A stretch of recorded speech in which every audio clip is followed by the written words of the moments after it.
तर मग या काळामध्ये भ्रष्टाचार झाला असा आरोप भाजपचे आमदार अमित साटम यांनी लावलेला आहे। 100 कोटी वसूल करून या वाजेंनी असं सांगितलेलं होतं असं देखील अमित साटम यांनी म्हटलंय। तर ऐक्यू माहितीवरती चुकीचे आरोप केले जात आहेत अशी टीका जी आहे माजी गृहमंत्री अनिल देशमुखांनी जी आहे ती अमित साटमांवर केली। तुमच्या काळातल्या गृहमंत्र्यांनी काय केलं होतं अध्यक्ष महाराज, हा माझा सवाल आहे माझा।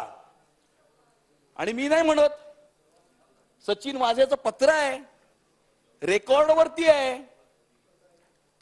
किती रेस्टॉरंट, किती बार, एकाकडनं 2 लाख 3 लाख करत 100 कोटी महिन्याला वसूल करून घेऊन या, असं सचिन वाझे म्हणतो बाबा, मी नाही म्हणत।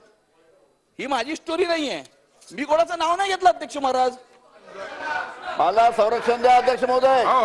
हायकोर्टाच्या आदेशामध्ये म्हटलं की अनिल देशमुखांवर जे आरोप केले त्याच्यामध्ये कोणती सत्यता नाही।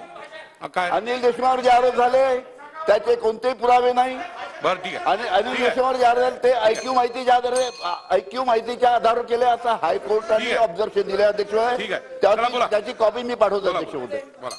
केंद्रीय मंत्री आदरणीय नारायणराव राणे साहेबांना अटक करण्याकरता कुठल्या मंत्र्याने कुठल्या भाषेमध्ये कुणाला आदेश दिले होते हे अख्ख्या महाराष्ट्राने बघितलं। पोलीस फोर्स वापरा, अटक करा, पोलीस फोर्स वापरा, ते ऐकणार नाहीत, धरून आणा त्यांना। आता यांना कोण धरणार? दरवाजावरती येऊन उभे आहेत, दरवाजावरती येऊन उभे आहेत, एवढंच बोलतो अध्यक्ष महाराज।